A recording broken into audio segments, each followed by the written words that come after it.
अस्सलाम वालेकुम दोस्तों, welcome to Urooj talk. Football की दुनिया में जब भी ईरान का नाम आता है तो एक जज्बा और जुनून देखने को मिलता है। लेकिन इस बार मामला सिर्फ फुटबॉल तक महदूद नहीं रहा, बल्कि खबरें गर्दिश कर रही हैं कि ईरान ने अगले फीफा वर्ल्ड कप में शिरकत के लिए फीफा के सामने 7 ऐसी सख्त शराइत रख दी हैं जिन्होंने फुटबॉल की दुनिया में हलचल मचा दी है। क्या ईरान इन शराइत के बगैर मैदान में नहीं उतरेगा?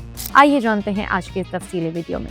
पहली और सबसे अहम शर्त जो ईरान ने रखी है वो है सियासी मुदाखलत से पाक है।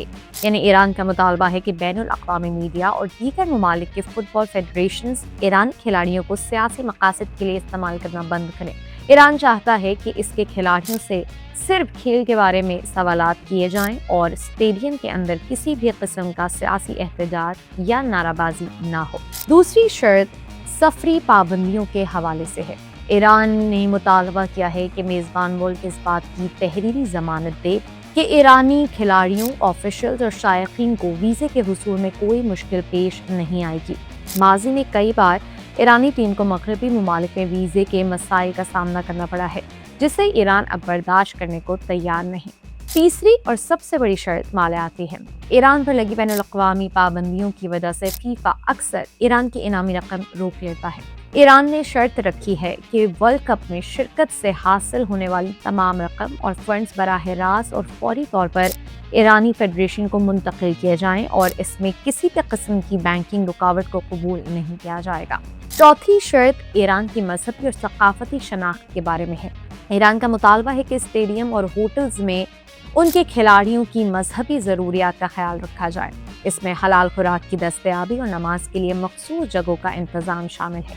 इसके अलावा ईरान ऐसे किसी भी ब्रांड की तशहीर का हिस्सा नहीं बनेगा जो उनके इस्लामी उसूलों के खिलाफ हो। पांचवी शर्त मीडिया से मुताल्लिक़ है। ईरान ने फीफा से मुतालबा किया है कि वो आलमी मीडिया को इस बात का पाबंद करे कि ईरानी टीम की कवरेज के दौरान एक तरफा प्रोपेगेंडा न किया जाए।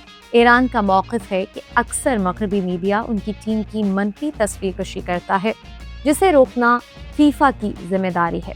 छठी शर्त खिलाड़ियों की हिफाजत है। ईरान ने मुतालबा किया है कि वर्ल्ड कप के दौरान ईरानी टीम को खुसूसी सिक्योरिटी फराहम की जाए ताकि किसी भी किस्म की नाखुशगवार वाक़ई या इश्तिआल अंगेज़ी से बचा जा सके। ईरान चाहता है कि उनके खिलाड़ियों को मैदान के अंदर और बाहर मुकम्मल तहफ़्फ़ुज़ का एहसास हो। सातवीं और आखिरी शर्त यह है कि फीफा तमाम ममालिक के साथ यकसा सलूक करे। ईरान का कहना है कि अगर दूसरे ममालिक को अपने कौमी मफादात के तहफ़्फ़ुज़ की इजाज़त है तो ईरान पर पाबंदियाँ क्यों? ईरान ने वाज़ेह कर दिया कि वो सिर्फ उसी सूरत में शिरकत करेगा जब उसे एक बराबर की टीम के तौर पर तस्लीम किया जाएगा, न कि किसी ज़ेर अताब मुल्क के तौर पर। दोस्तों, ये वो 7 शराइत हैं जिन्होंने इस वक्त फीफा के दफातर में खलबली मचा रखी है। अगर ये शराइत तस्लीम नहीं की जाएं तो क्या ईरान वाकई वर्ल्ड कप का बाइकआउट कर देगा? ये तो वक्त ही बताएगा। लेकिन एक बात तय है कि ईरान ने अपना मौक़िफ़ बड़ी मजबूती से दुनिया के सामने रख दिया है। आपके ख्याल में क्या ईरान की ये शराइत जायज़ है? कमेंट सेक्शन में अपनी राय का इजहार ज़रूर करें और अगर वीडियो पसंद आई हो तो चैनल को लाइक करें, शेयर करें और सब्सक्राइब करना ना भूलें। अल्लाह निगहबान।